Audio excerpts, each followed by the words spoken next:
man, I really love a boring business. I think boring businesses are really beautiful in a lot of ways for so many reasons. I first started thinking about boring businesses when this person I knew made an absolute killing back in the day. I don't even know if their company is around anymore, but they started what was essentially like Uber for construction site dumpsters, right? In Europe. And it was one of those things where it was an old industry. They didn't really use technology. There were no apps. Companies in the space really didn't have a website. And this guy came into the industry, made viral videos, had an app, had a phone number you could call 24/7, had a website, and really made it easy for anyone to get, those dumpsters you see on the street near, when they're like doing demolition on a house or construction work, and they just put everything in these huge dumps. Like, that's what they did, right? Not sexy at all. It's not like blockchain, they weren't launching their own token or anything like that. But I really enjoyed the way he put like this kind of cool wrapper around the space, came in with really fun branding, and brought innovation to this industry that hadn't seen it for a while.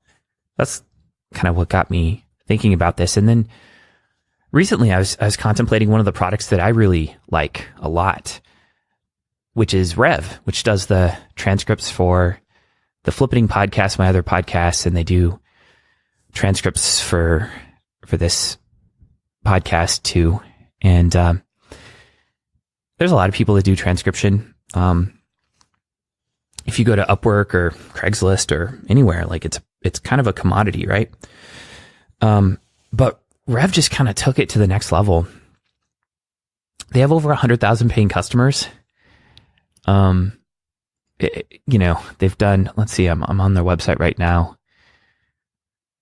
I forgot how many millions upon millions of minutes they've transcribed. But they took this thing that was arguably kind of boring, and they just took it to the next level. They have an iOS app that you can or they have apps on Android. They have a bunch of apps where you can just talk into it, and then they send you a transcript back.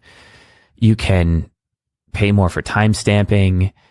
They'll transcribe it for you in a pretty automated fashion and get you, like, if you want, you can get a transcript back immediately because they'll have their machine do it. They'll have their AI do it, and then they'll come in and have a human go over it and make it perfect. They get so many little things right. One of the reasons why this podcast is so fast for me to produce is because I record it and then I immediately drop the audio file into a folder on my computer, like just on my desktop, not on Google Drive or anything. And I have a little automation that runs using their API that just sends the file to Rev and generates an order and has all these settings pre-selected. And then the folder just gets populated later with the transcription of the file. And I don't even need to log into their website. Just drop it into a folder. They do, they'll do, what is it called? They'll do the closed captioning on videos. They'll take any file format. You can just send them the URL of a video and they'll transcribe it. It's pretty incredible. When you're going to check out, you can enter names of people, and it's just incredibly, it's incredibly well done.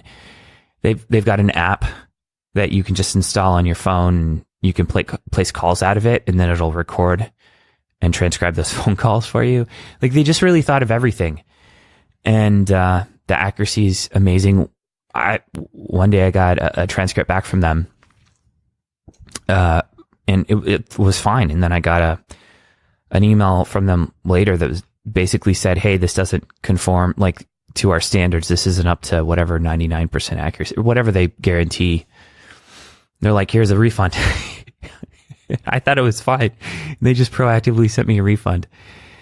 It's really a fantastic business. I don't know anyone, like I've never met anyone that's like, yeah, I want to reinvent transcription. But I really love these. I really love these boring businesses. And I think there's so much opportunity in places so obvious that no one would think to, create a startup in these spaces. And I think this applies to infrastructure as well, right? On the internet, I think about AWS, right? Like, when was the last time you heard someone super psyched about creating a hosting company, right? But Amazon did it. It's sexy because of the revenue and because everyone uses it now, and the brand name was huge. But imagine the first person that like pitched that idea. Or think about huge publicly traded companies like Twilio or SendGrid, right? Like, they just send out emails. And it's one of those things, like SendGrid is one of those companies. They just handle so many things for you, and they do so many things right that I think most engineers start thinking, all right, I could just send an email, right? Like, that's pretty easy to do. And then they start looking at all the little problems that crop up when you start trying to do it right. And they just throw up their hands and they're like, I'm just going to use SendGrid, right? Geek Squad is another example of that. Geek Squad operates at like 50% profit. I don't know if you know what Geek Squad is. They were local. I live in Minneapolis, but I'm going to be moving to probably San Francisco in 2020. Maybe. We'll see. That's the plan right now.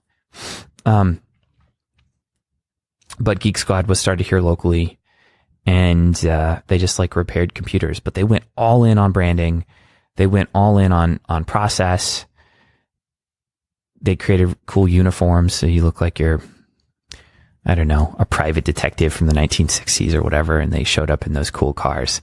They just did a lot of things right. They spent no money on paid advertising. And they were bought by Best Buy.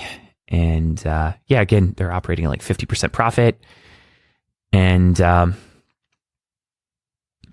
looks like in 2016, they did $2 billion. $2 billion at 50% profit. It'd like blow most startups out of the water, right? In terms of revenue. But, just another example of a boring business.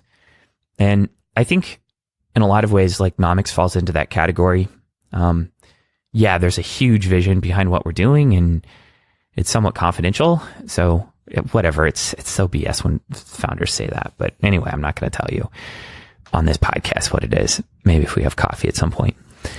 But I think there's a huge vision, but on the surface, what we're kind of doing is it's boring. But I love a boring business. I really do. All right, that's my journal entry for today. Hope you enjoyed it. Take care. Bye.